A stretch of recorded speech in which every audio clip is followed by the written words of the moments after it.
Today, I'm going to be talking about creating captivating content on Facebook, which has been a very, very much requested topic, both from my clients and from people that watched the last webinar as well. So for those of you that weren't here, my name is Frieza. I'm an account manager as well as a communications manager at For Patient Care.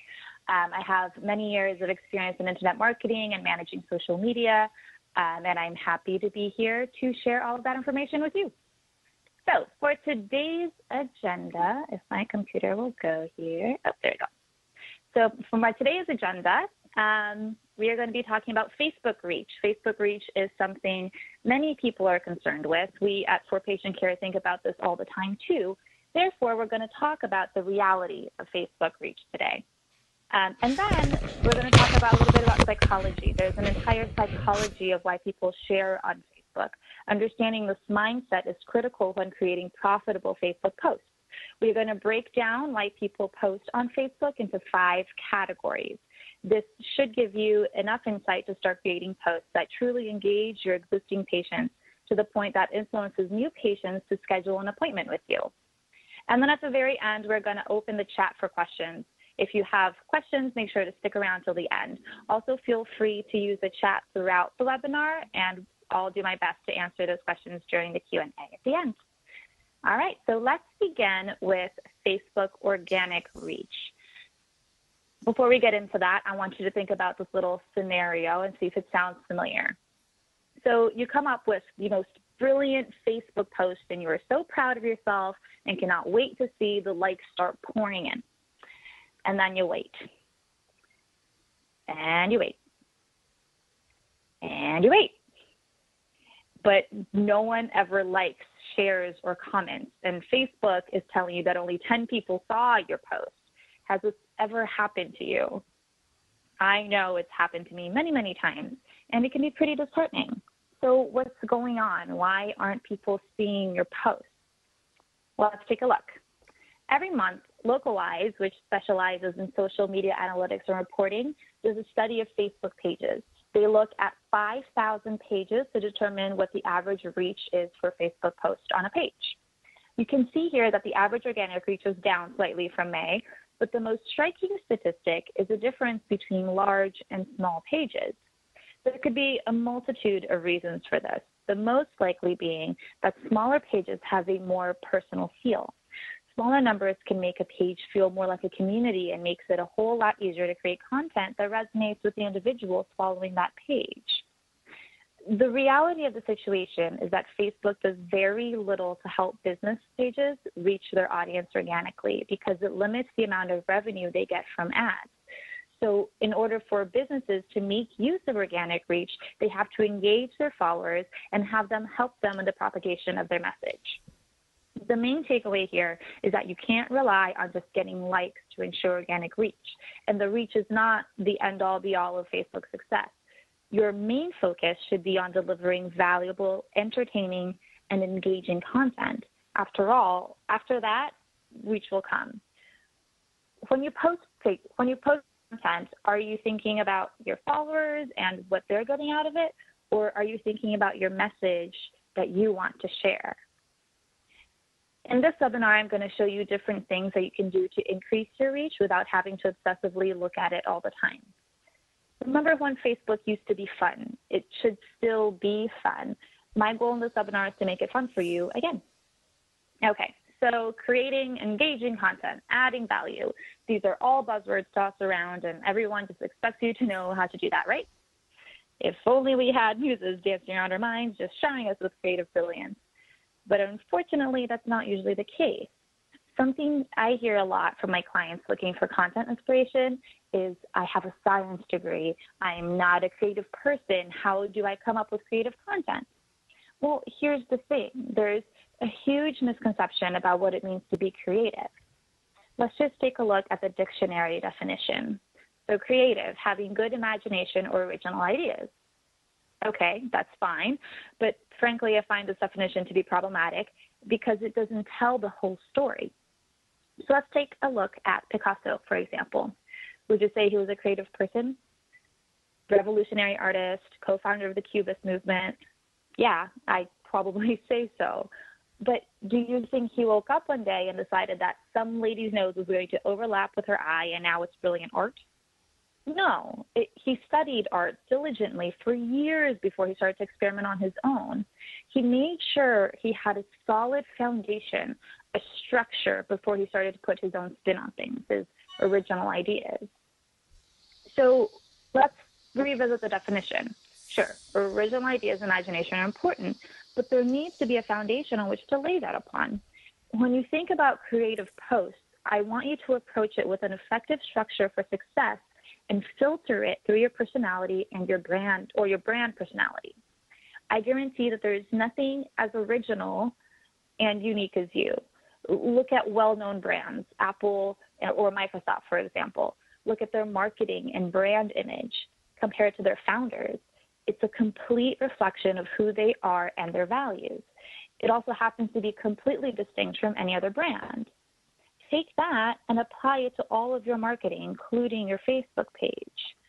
So to answer the question I get all the time about creating creative content when you're not a creative person, I am going to defer to my pals Picasso and Dr. Seuss. First, learn the rules like a pro so you can break them like an artist.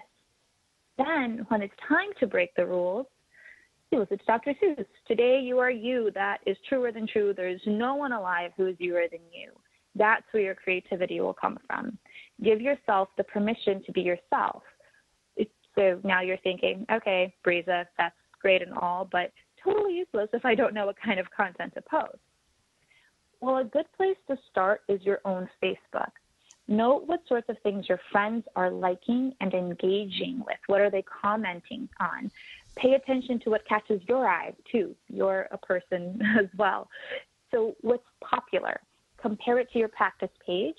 Are those the kind of posts you're sharing? And if you're actually getting engagement, what are your most popular posts?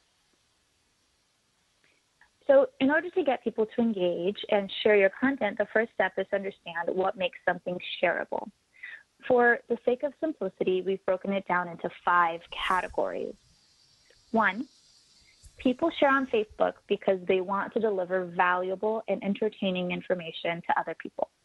For example, we all share the picture of a cute dog because there's basically nothing more entertaining than a puppy sneezing or yawning, or any other funny video that we think others will enjoy, or a recent news story that we deemed important and want others to know about too.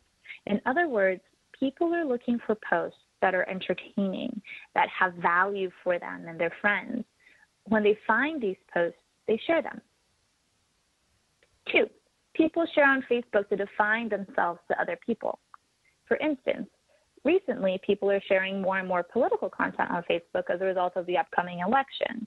This is people sharing their beliefs, defining themselves. Back when the Supreme Court ruled gay marriage legal, many utilized the application to put a rainbow over your profile. Many on Facebook decided to use this to define themselves and express their support for the ruling. When you scrolled over your friends, you could easily see all your friends that were excited about it. Social media has become a reflection of how we want others to view us. If something resonates with the persona we're trying to put forward, we share it in order to show the world that part of ourselves. 3, people share on Facebook to grow and enrich existing relationships. How many times as you're scrolling through Facebook do you find yourself saying, my friend Laura will love this post? And then you share that very post with Laura, either by posting it on her page, private messaging her, or tagging her on the post. It's just how it works. This is a way of using Facebook to enrich your relationships. You can find friends from childhood, high school, college, or various other stages of your life. There are people that you do not often see in real life, but now you can connect, share, and keep those relationships alive through Facebook. And that's a really powerful tool. 4, people share to feel a sense of self-fulfillment. Sometimes you share things because it simply makes you feel good or reinforces something you believe in. Yes, this is me, and I'm going to share it with everybody on Facebook. This is another variation on point 2, defining yourself. Very similar, just a different motivation. It can be an accomplishment you're very proud of, or a friend or family member you're proud of, Or maybe it's a charity you support, or your favorite brand is something super cool and you want everyone to know that you support that cause. It all comes down to that nice, warm, fuzzy feeling you get when you share something. And 5, get the word out. People like to share about an event or festival that they like and are passionate about. They like to share about something that is happening in their community or a current event that they care about. They also like to share their favorite products and services that they connect with the most. They want everybody to know what works for them, and they want to help other people get that information as well. This one is usually a combination of defining themselves and delivering valuable information. But what do all of these 5 motivations have in common? Think about it for a minute. I'll let you know. It's rarely about you. When you create content on Facebook, keep in mind that the reason people share is not because you shared an amazing post about your glasses or contact lens selection, but because that selection is something their best friend will love. Not because you wrote an awesome article in the medical journal, but because their cousin is studying that topic. Not because you posted a great video about cataract implants, but because they just got some and are so happy with the results. They are going to share because they relate to that post, because they use your services, because they have been in your practice and they love everything you do and have. In my last webinar, I showed you how to get your patients to follow you on Facebook. To learn more about it, make sure to sign up for our How to Make Facebook Work For You series, which you can email me about later and I can put you on that list. And in this webinar, I am showing you how to get them to become a marketing machine for you. Think about it. What is easier to do, to engage your patients or to engage a follower or a stranger? The answer is obvious. The easiest thing to do is to engage your existing patients. They already know you. Now, why do you want to get your existing patients engaged on Facebook? Because you want them to blast the world how great you and your services are, because you want them to be your social proof, your best voice online, to convince those who are on the fence on becoming your patients. This is what social media marketing is all about. And let me repeat this again, because I want this concept to really, really sink in. Your patients are not going to share something because you told them.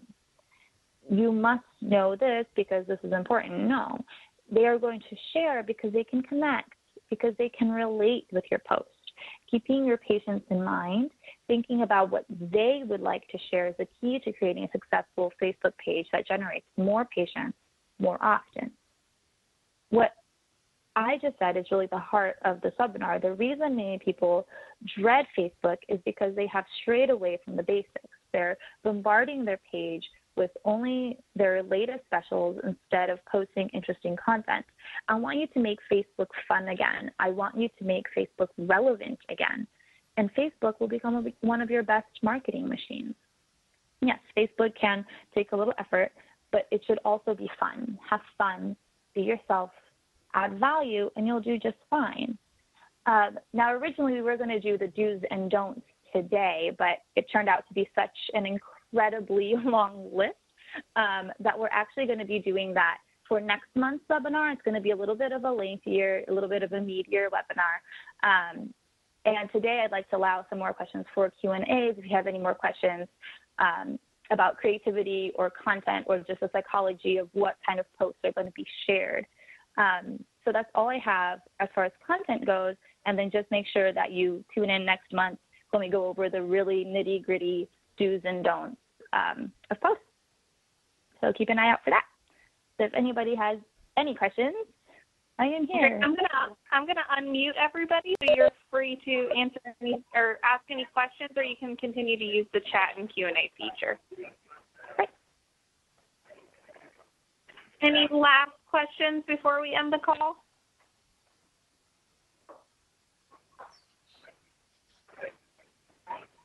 Doesn't sound like it. Well, thank you for the webinar, and it is recorded, and I believe, all contact information is on the slide right now, or you can reach me, Kristen Hollis, with the PERC team if you have any follow-up questions or need to be contacted by For Patient Care. Thank you so much. All right. Thank you.